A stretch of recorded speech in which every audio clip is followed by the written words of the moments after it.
Que el Señor les bendiga, mis queridos hermanos, mis queridas hermanas.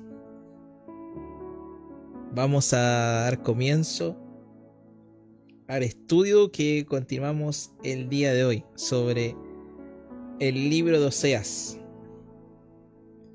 Estamos llegando ya al final.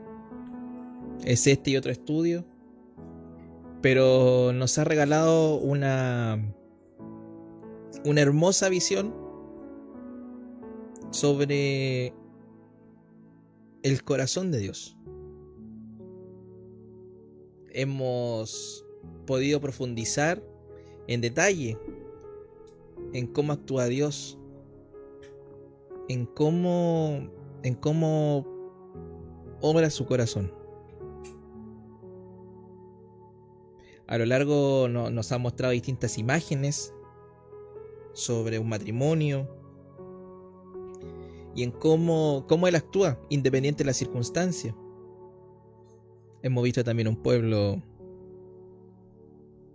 que relativamente es desobediente, desagradecido, y nos parece increíble que un pueblo que ha visto la gloria de Dios, que ha visto a Dios actuar en su plenitud, vaya tras sus propios dioses paganos. Deme un segundito, hermanos, por favor.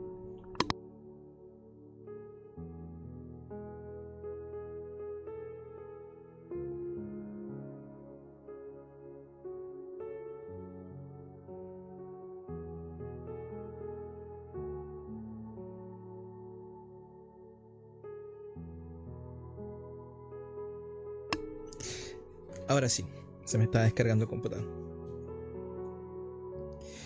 Y esa visión es la que nos ha regalado Oseas hasta acá. Hoy, mis queridos hermanos y hermanas, vamos a profundizar más en esta relación. Vamos a, en particular, a ver justamente más sobre la voluntad de Dios, sobre cómo actúa su corazón, sobre cuáles son las motivaciones del Señor al momento de tomar una decisión. Son cosas profundamente claves que nosotros podamos comprender en este tiempo. Porque hay cosas que, como lo decíamos en estudios anteriores, los damos por hecho. Muchas veces vemos cómo este pueblo abusaba de la gracia y la misericordia del Señor. Pero ¿alguna vez nos hemos preguntado qué es lo que piensa el Señor? ¿Qué es lo que Él dirá cuando de repente nosotros salimos en pos de satisfacer nuestros deseos? Cuando salimos en pos de cumplir nuestra propia voluntad. ¿Qué pensará cuando nosotros tomamos la decisión sin preguntarle nada a Él? Son cosas que el libro de Oseas nos regala de una manera hermosamente poética. Así que les invito a que podamos orar para poder dar comienzo ahí en donde pueda estar. Padre nuestro que estás en los cielos y es amado, vamos delante de tu presencia, Dios. Agradecemos tu amor, Señor, agradecemos tu misericordia, Señor. Un lunes más que tú nos permites, Señor, estar acá. Estar reunidos, Señor, apartando un tiempo para poder conocerte, Señor. Para poder profundizar en tu palabra, Señor. Para poder, Señor, ir creciendo en esta relación que tú quieres tener con nosotros de manera más íntima, Señor. Hemos visto hasta acá, Señor, como tú, Padre Celestial, no quieres una religiosidad, Padre Celestial, vacía, sino tú quieres una relación íntima con nosotros, Señor, en donde nos podamos relacionar libremente, Señor, directamente contigo, con quien tú nos amas por sobre todas las cosas, Dios. Padre Celestial, yo te pido que tu bendición esté en este momento con nosotros, Señor. Que tú seas dirigiendo todo, Padre Santo, que tu Espíritu Santo prepare nuestros corazones, nuestros oídos, Señor, y de la misma manera, Señor, sé tú hablando a través de mi persona, Señor, y no que sean mis palabras, sino un mensaje, Señor, completamente proporcionado por ti. Padre Celestial, presentamos todo y dejamos todo en el nombre de Jesús. Amén.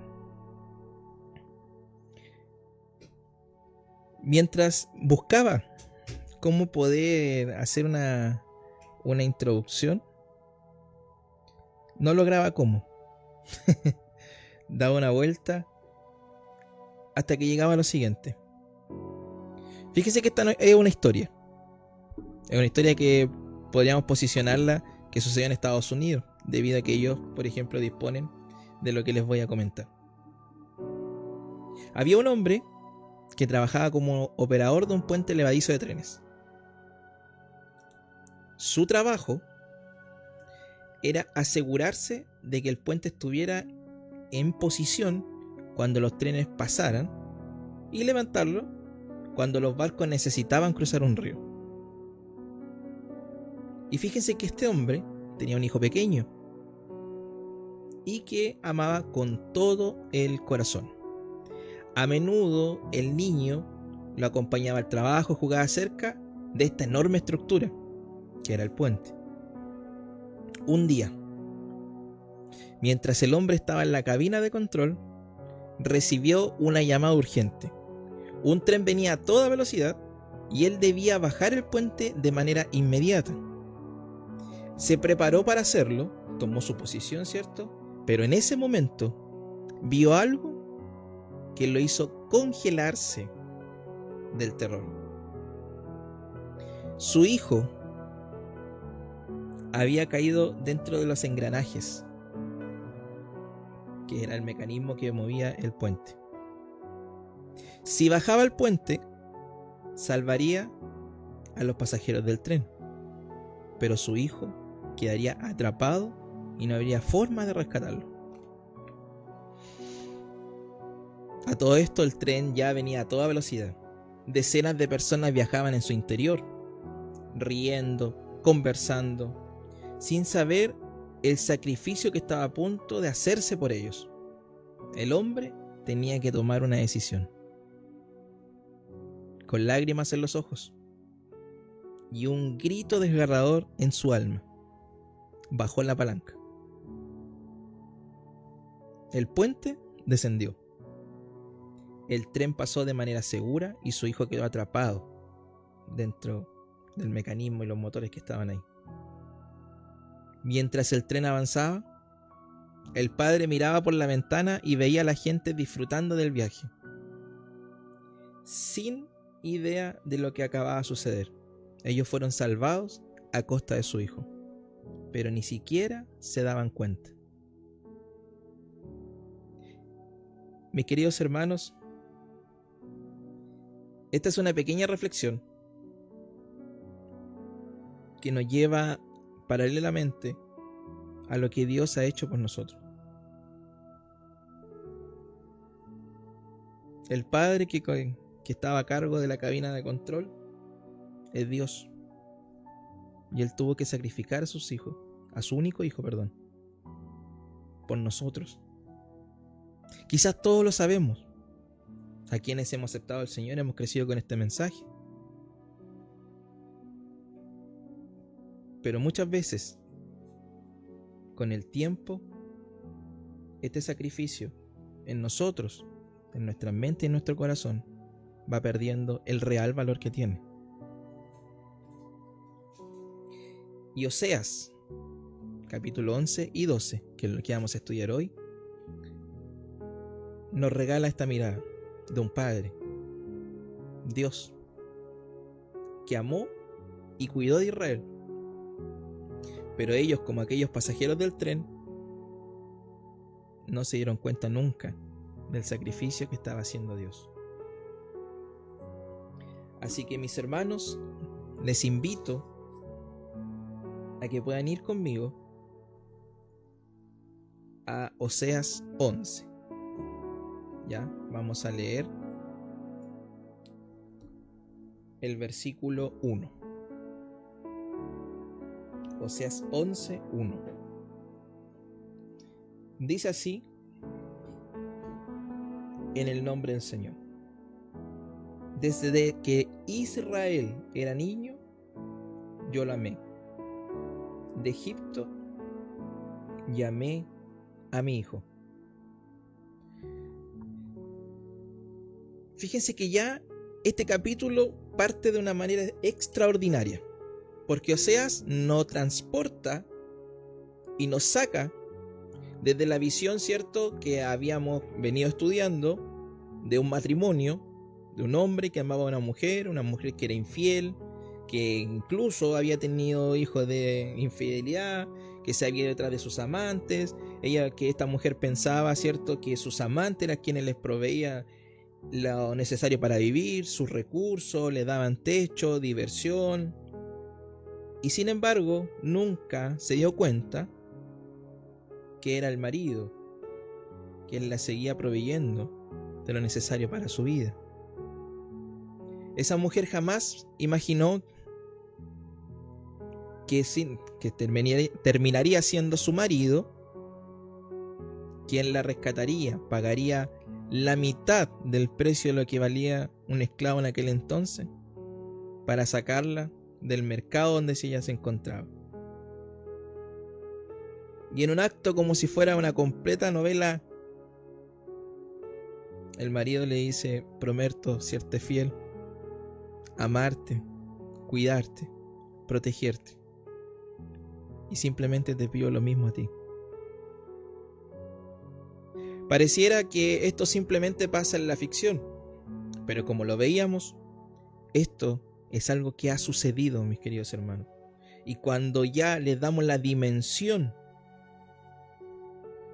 a que el marido es Dios y que esa mujer infiel, muchos somos nosotros, su pueblo, que con el correr de los capítulos nos hemos ido dando cuenta y a lo mejor hemos podido ir identificando que muchas veces nosotros le somos infiel a Dios porque vamos detrás de nuestros propios deseos, detrás de nuestros propios dioses. Veíamos, cierto, en el estudio anterior que todavía nosotros podemos levantar becerros de oro, los cuales son contrarios a lo que Dios quiere para nuestra vida. ¿Por qué? Porque hay cosas con las que nosotros vamos llenando nuestras vidas, nuestros corazones, que van desplazando a Dios del lugar que le corresponde.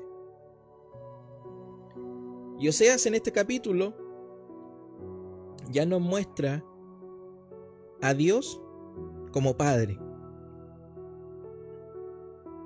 Y fíjense que las palabras de Dios hacia su pueblo le dice,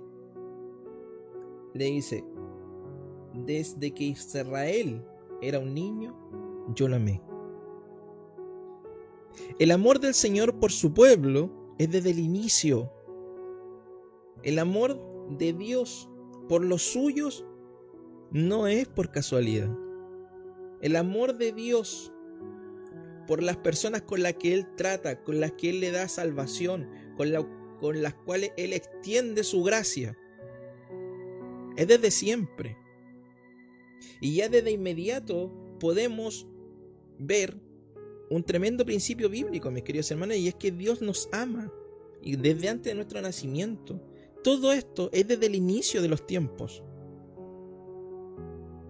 Entonces, cuando ya nos damos cuenta que Dios nos ama desde el inicio, mis queridos hermanos, es cuando ya nosotros en nuestros corazones ya deberíamos tener una visión distinta quizás de lo que tenemos de Dios. Nosotros ya deberíamos ir experimentando un crecimiento espiritual, el cual nos haga ver a Dios con otros ojos, y no que tengamos, ¿cierto?, una visión todavía de buscar a un Dios de botiquín, como lo hemos escuchado en más de alguna ocasión.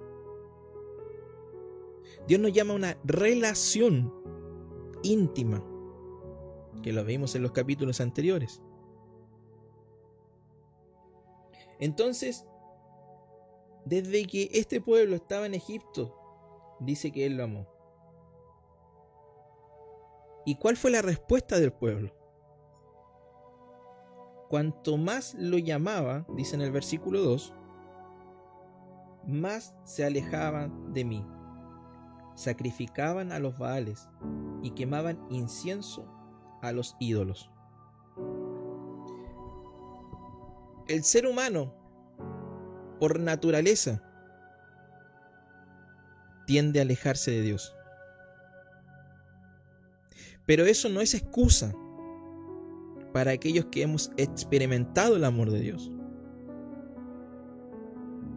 El ser humano por sí solo, la persona por sí sola, la carnalidad, lo va a llevar a que no se relacione con Dios. La carnalidad le va a dar fatiga. Su humanidad le va a dar sueño. Su humanidad le va a hacer pensar que no tiene palabras para decirle a Dios. Nuestra humanidad nos va a llevar a pensar de que no es necesario orar hoy día. Si a lo mejor en una de esas lo podemos hacer mañana. Y si no, posiblemente en el culto. Pero en los capítulos anteriores vimos la realmente intención de Dios de tener una relación íntima, una relación diaria, una relación que se construye, una relación la cual tiene que ser genuina y única desde el corazón. Y Dios nos decía en el capítulo anterior, yo no quiero sacrificios, yo no quiero sacrificios que sean simplemente religiosos. Yo no quiero una relación simplemente por temor. Quiero una relación de amor. Y es eso lo que estábamos viendo. Porque este pueblo, cuando Dios lo estaba llamando, estaba corriendo detrás de dioses paganos. Y fíjense lo que pasa en el versículo 3. Fui quien enseñó a caminar a Efraín, tomándolo de los brazos, pero él no quiso reconocer que yo era quien lo sanaba. La escena: un padre enseñando a caminar a un hijo. Aquellos que hemos tenido el privilegio de vivir esta experiencia, sabemos lo amorosamente dolorosa que es enseñarle a caminar a un hijo. Es bonito cuando les tomamos las manos y empezamos a hacerlo caminar, ¿cierto?, al hijo, y vemos sus primeros pasos. Lo vemos con sonrisa, nos alegramos, es motivo de celebración dentro de un hogar. Muchos lo quieren ver. Y el hijo se empieza a acostumbrar a caminar. Pero al cabo de 15 minutos, media hora, en una posición inclinada a 45 grados, mis queridos hermanos, se transforma en un dolor. Y duele la espalda. Y el hijo quiere seguir caminando. Y el papá tiene que estar ahí. ¿Dónde los quiero llevar? Es que en este caso, Dios, como Padre, estaba haciendo estos sacrificios. Y estaba cuidando del hijo. Y le estaba guiando en lo que tenía que hacer. Le estaba mostrando el camino. Le estaba corrigiendo su andar. Cuando no sabía dar pasos, lo colocaba entre medio de sus piernas y junto con él avanzaba. Primero a la derecha, luego a la izquierda. Íbamos con la derecha, íbamos con la izquierda. Con completa dedicación, amor y ternura, Dios le estaba enseñando a caminar a su pueblo. ¿Qué nos regala esta ilustración? Nos regala la forma en que Dios nos ve. Mis queridos hermanos, si ustedes se dan cuenta, la riqueza de estos pasajes nos hacen posicionarnos a mirar con los ojos de Dios. Y si estamos atentos, nos transportan a sentir lo que Dios siente. ¡Qué tremendo! Cuando leemos la Biblia de esta manera, mis queridos hermanos, es completamente extraordinario, no tiene explicación. Versículo 4. Lo atraje con cuerda de ternura, lo atraje con lazos de amor.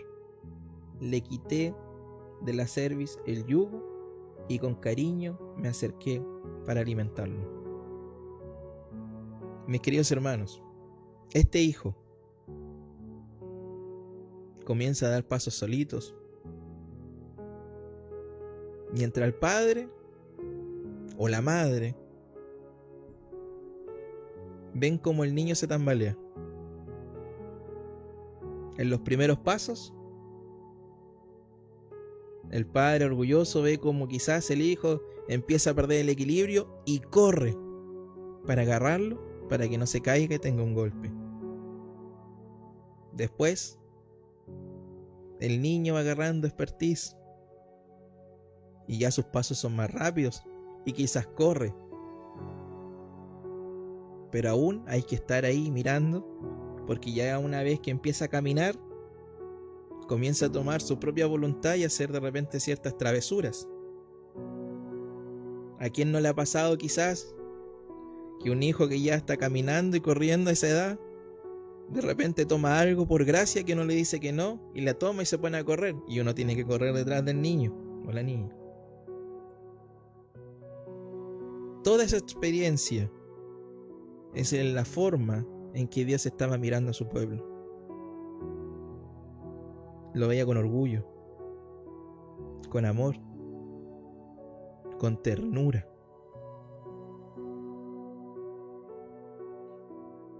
Y con el correr del tiempo, este niño comienza a crecer. Y ya llega a su juventud. ¿Y qué es lo que pasa? Cuando un niño ya no es niño, sino que ya se empieza a convertir en un adolescente. Aquellos que tenemos hijos adolescentes y aquellos que han pasado por esa etapa saben muchas veces qué es lo que se empieza a sentir y a vivir cuando los adolescentes quieren tomar sus propias decisiones. Y en esa etapa entre la adolescencia y la adultez hay un gran peligro que hemos pasado todos quizás. Algunos lo estamos viviendo en otra etapa y otros lo hemos vivido en primera persona. Y es que el mayor peligro que sufre ya un joven es creer que se las sabe todas.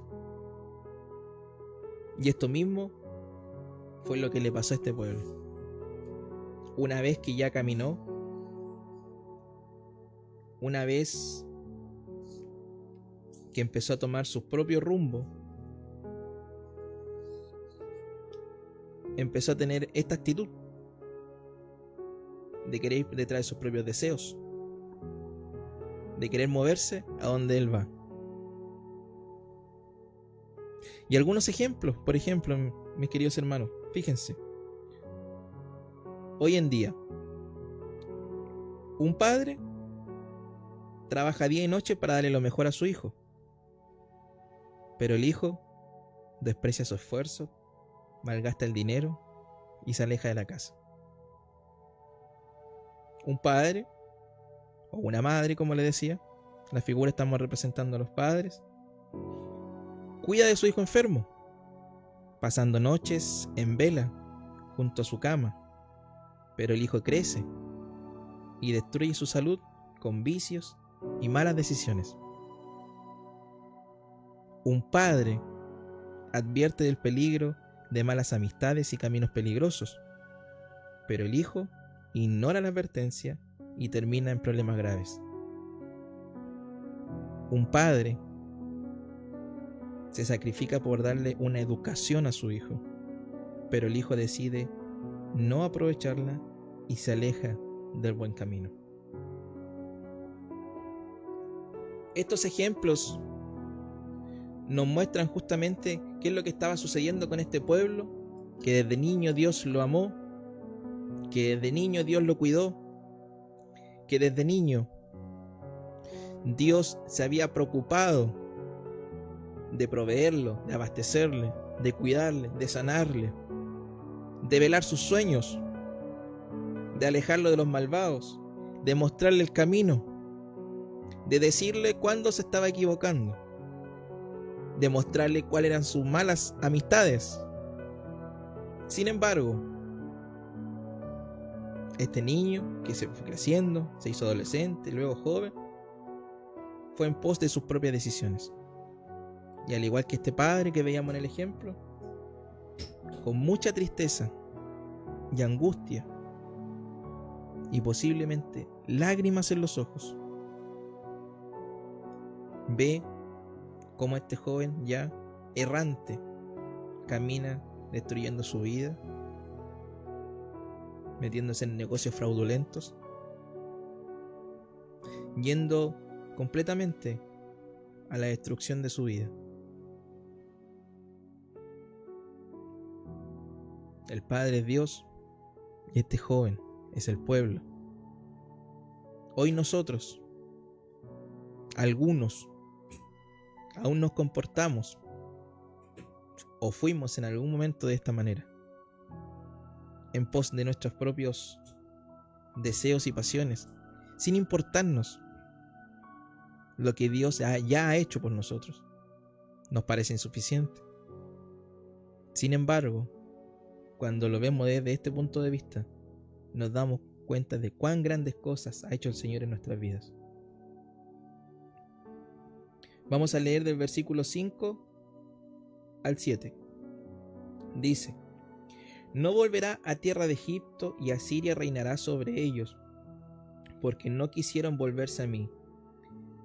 En sus ciudades se blandirán espadas que destrozarán los abarrotes de sus puertas y acabarán con sus planes.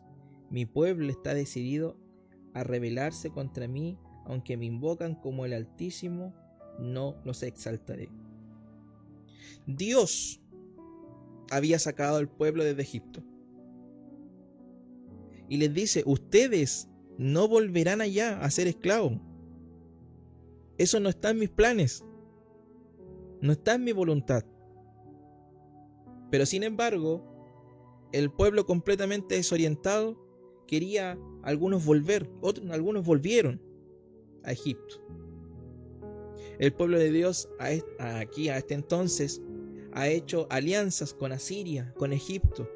¿Por qué? Porque están buscando justamente cómo encontrar soluciones a sus problemas, pero ellos se han olvidado de Dios. El versículo 7 nos dice: algunos invocan a Dios como el Altísimo. Pero el versículo empieza diciendo: mi pueblo está decidido a rebelarse. Mis queridos hermanos, dentro de este pueblo, del cual Dios lo había protegido en el desierto, en donde lo había alimentado, donde el agua no le faltó, donde Dios abrió los mares, en donde Dios les entrega la tierra prometida. Con todo eso, se fue detrás de otros dioses. Y dice que algunos lo exaltaban como el Dios Altísimo. Pero a lo mejor nuestro Dios estaba dentro de una lista más. ¿Nosotros estaremos cometiendo el mismo error en este tiempo? ¿Dios estará dentro de una lista en nuestras prioridades? ¿Dios será parte de un grupo de otros dioses que están presentes en nuestras vidas? Es a eso lo que nos llama, o sea, es a examinarnos, que no cometamos los mismos errores que ha cometido este pueblo.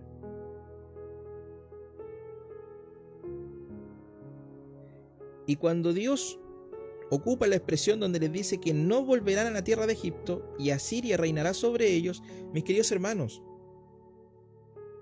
jamás estuvo en el plan de Dios de que ellos volvieran a ser parte nuevamente de una esclavitud.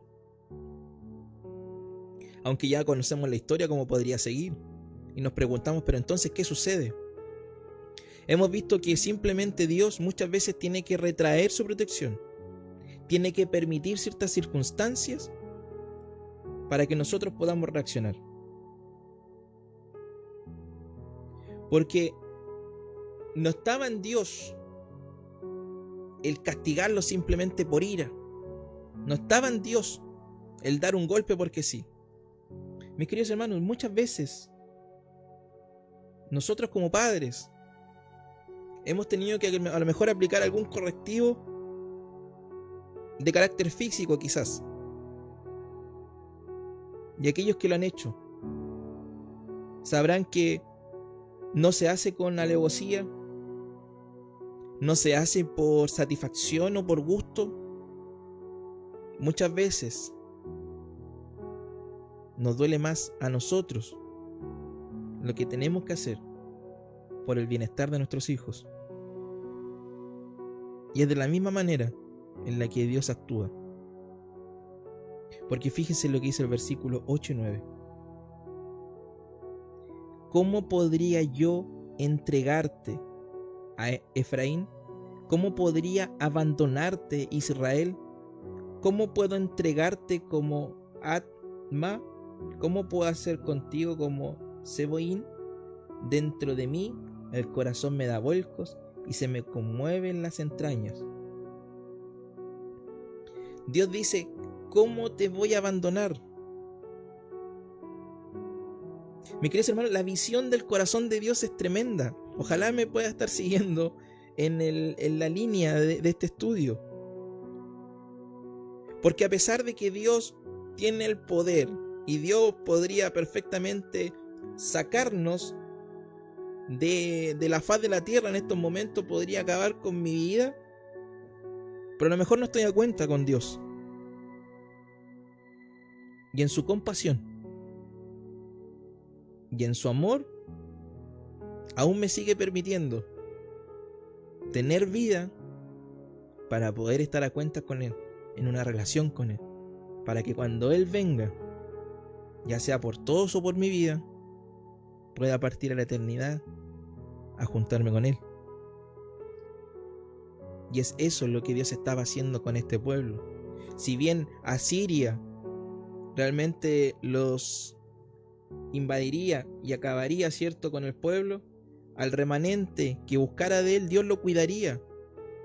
Dios estaría ahí, porque como les decía, no estaba en sus planes hacer daño a su pueblo, sino lo que Él estaría haciendo sería permitir que sucediera esto para que se dieran cuenta y reaccionaran que el único que necesitaban no era a una montonera de dioses, no eran becerros de oros. Recuerde que, o sea, en el capítulo anterior les decía, ¿cómo no se dan cuenta que es una estructura hecha por hombre, por un artesano?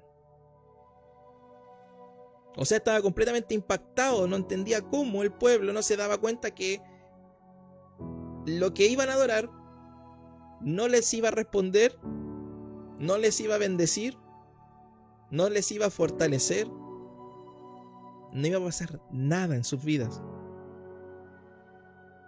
Es por eso que muchas veces algunos hemos tenido que experimentar situaciones difíciles, complejas, en las cuales muchas veces nos llevan al límite para poder recién reaccionar y darnos cuenta que en el camino correcto en donde debemos estar es bajo la voluntad de Dios, que todo lo hace por amor. Como un padre mira a un hijo, a pesar de la decepción, a pesar del dolor, a pesar de la desobediencia del hijo. Para Dios prima primero el amor. Porque aquí vemos un conflicto que se genera en el corazón de Dios. Fíjense que en el versículo 9 dice, dentro de mí el corazón me da vuelcos. ¿Por qué? Porque resulta que en el corazón de Dios se provoca un conflicto entre la justicia de Dios, porque Dios es justo, y el amor. Y siempre termina obrando por amor. Y aún así, nosotros le seguimos fallando.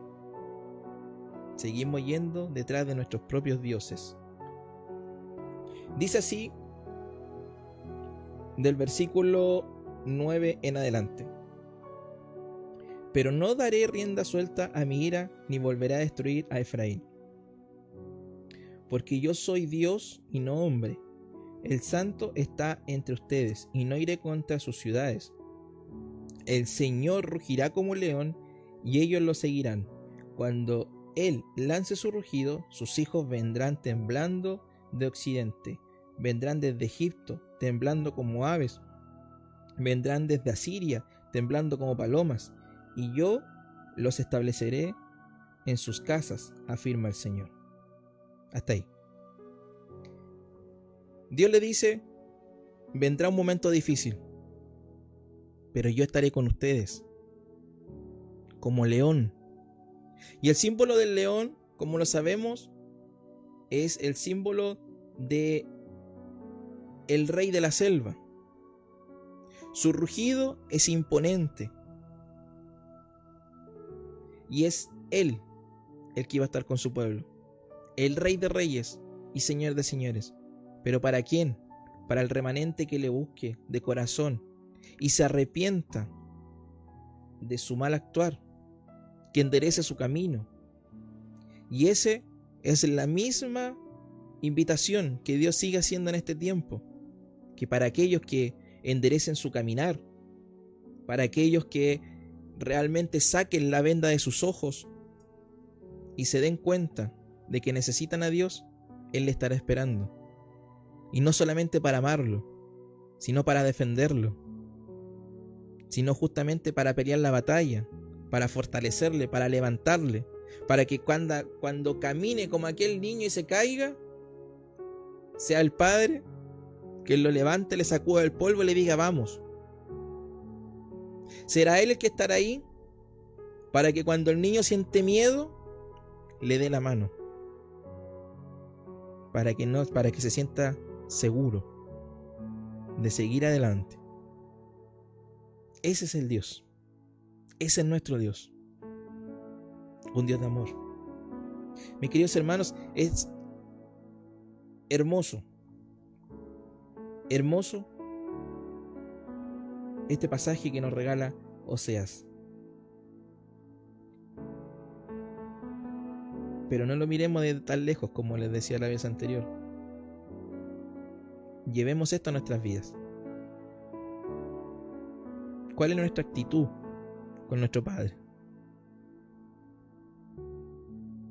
¿Le estamos causando dolor? ¿Estamos siendo malagradecidos? ¿Estamos yendo detrás de nuestros propios deseos?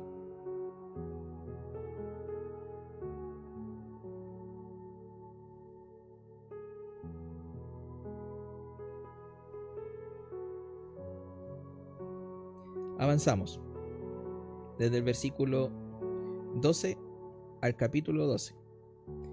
Efraín me ha rodeado de mentiras, y el reino de Israel con fraude. Judá anda errante, lejos de Dios, lejos del Dios santísimo y fiel. Efraín se alimenta de viento todo el día, va tras el viento del este y multiplica la mentira y la violencia. Hace pactos con Asiria, y a Egipto le da aceite como tributo.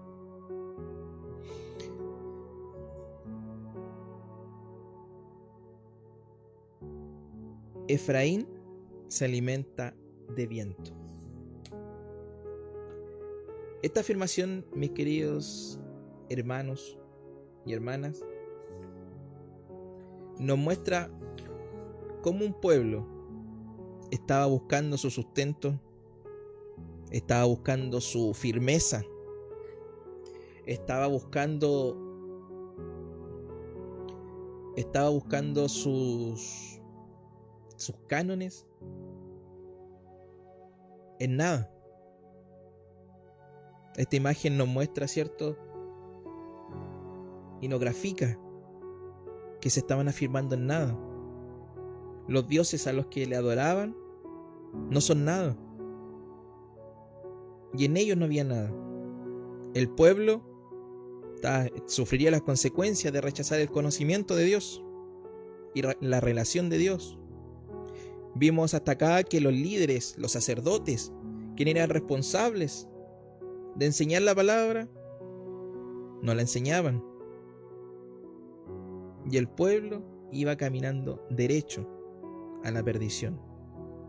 Algunos iban naciendo y quizás jamás habían cumplido con lo que dice la palabra de Dios. Pero hoy, nosotros, mis queridos hermanos, ¿en qué estamos buscando? ¿En qué estamos sustentando nuestra vida? La palabra de Dios dice que aquí el Efraín, el reinado del norte, se estaba alimentando del viento. Muy lejano a lo que dice la palabra, como lo veíamos en la predicación, que donde el pastor nos lleva, ¿cierto?, a delicados pastos.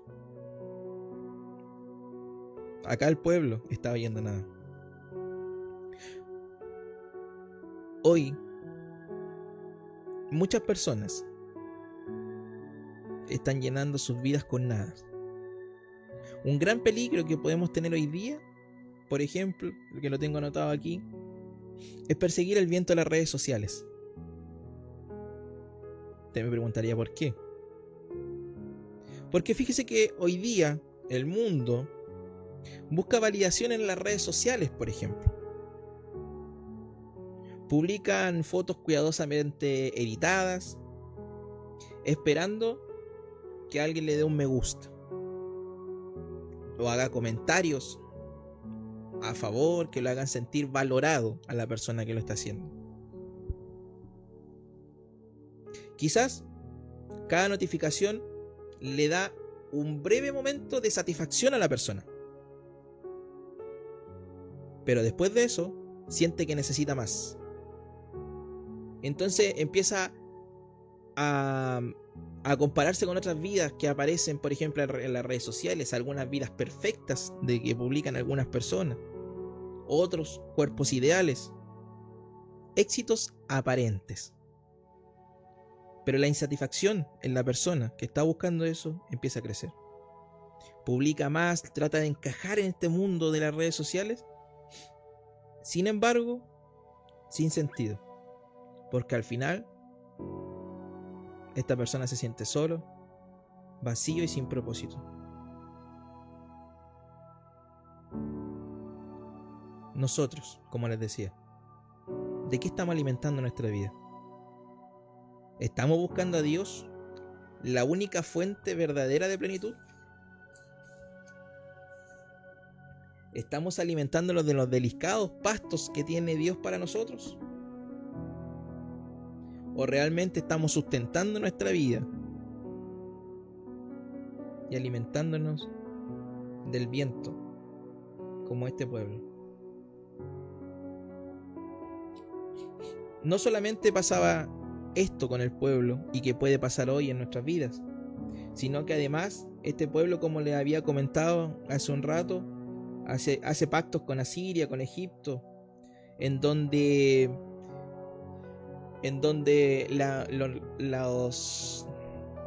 los acuerdos económicos a los que llegaba con estos pueblos por protección militar era lo que buscaban. El pueblo norte producía, ¿cierto? Y tenía estos acuerdos comerciales, pero resulta que de nada sirvió, porque nada lo pudo salvar, nada lo pudo sostener. ¿Por qué?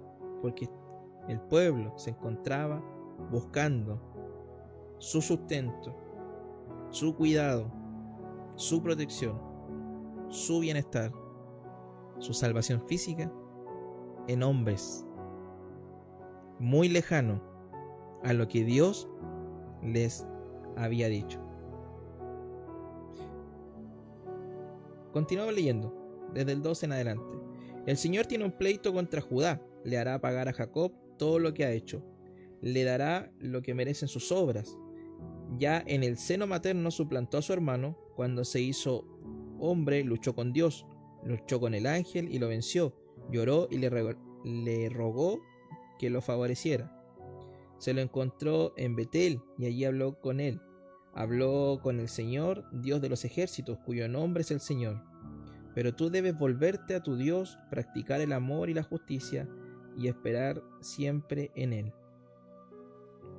Mis queridos hermanos, cuando se está ocupando esta ilustración de volver, Dios en este momento le está recordando las historias pasadas. Ya sobre Jacob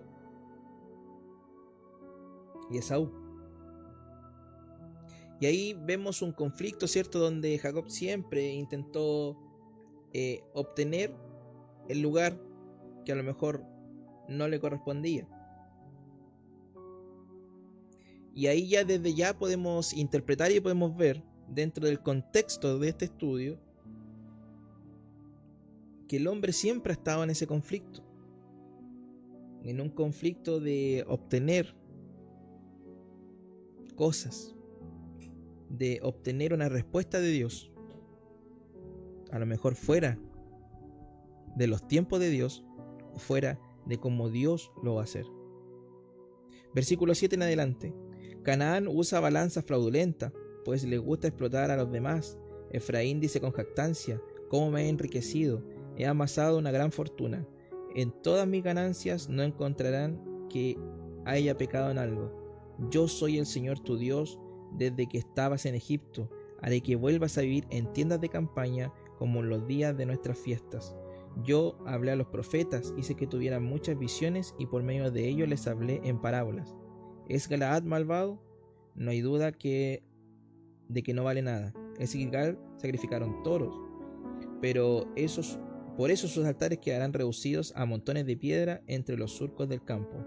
Jacob huyó a un campo de Aram. Israel trabajó cuidando ovejas en pago por su esposa. El Señor usó a un profeta para sacar a Israel de Egipto y por medio de un profeta lo cuidó. Pero Efraín ha despertado su ira. Su Señor hará caer sobre él la culpa y la sangre que derramó y devolverá sus injurias. Por eso el Señor le hará pagar sus crímenes y le devolverá sus injurias.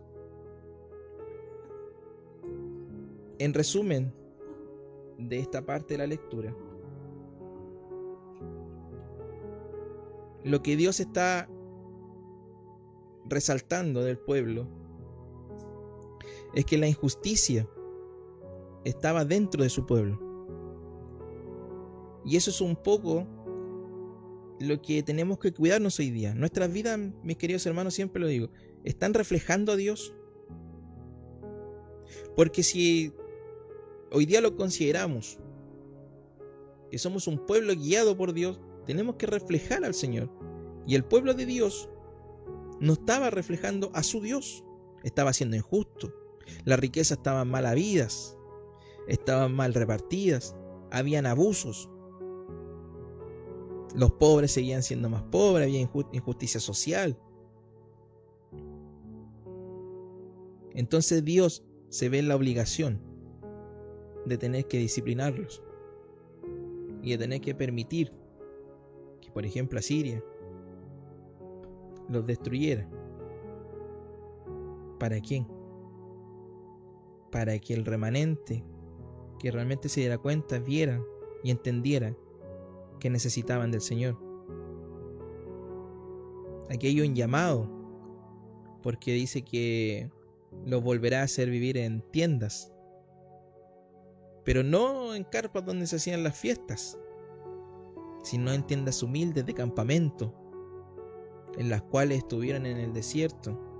Tendrían que salir de sus lujosas casas, de aquellos que habían acumulado riquezas, creyendo su autosuficiencia, que no necesitaban de Dios.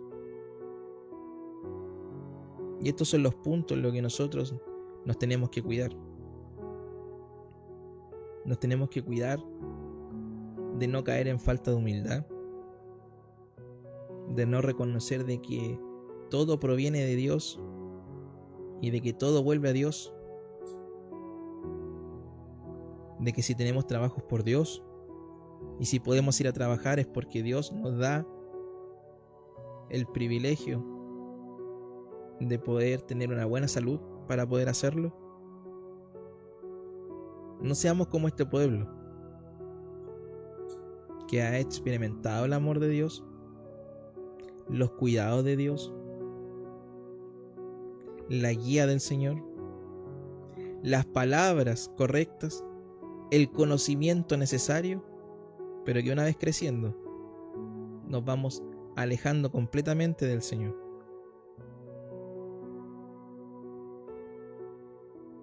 Dios sigue amando, mis queridos hermanos. Sigue esperando y sigue llamando. Pero su paciencia, mis queridos hermanos, no es infinita. Oseas 12:6 nos da una instrucción súper clara que nos dice: vuélvete a tu Dios, guarda misericordia y juicio, y en tu Dios confía siempre.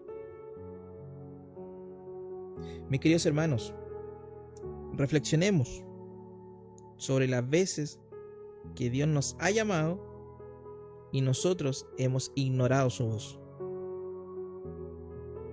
Examine su vida y pregúntese: ¿hay algo que me ha alejado de Dios? ¿Hay algo que me está alejando de Dios?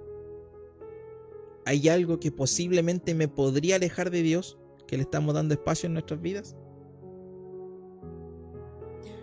Hoy es el tiempo de volver, mis queridos hermanos, es el tiempo en que nosotros enderecemos nuestro caminar. Todos en algún punto tenemos algo que cambiar. Algo en nuestro corazón, en algún rincón, tenemos que sacar. No esperemos más, rindamos nuestro corazón, confiemos en el Señor.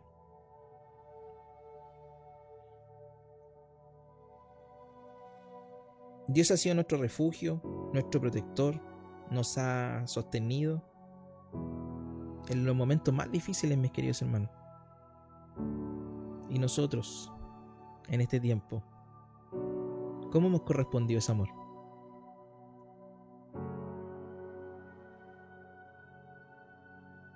No seamos como Israel, que endureció su corazón, que cuanto más lo llamaba, propia palabra del Señor, más se alejaba.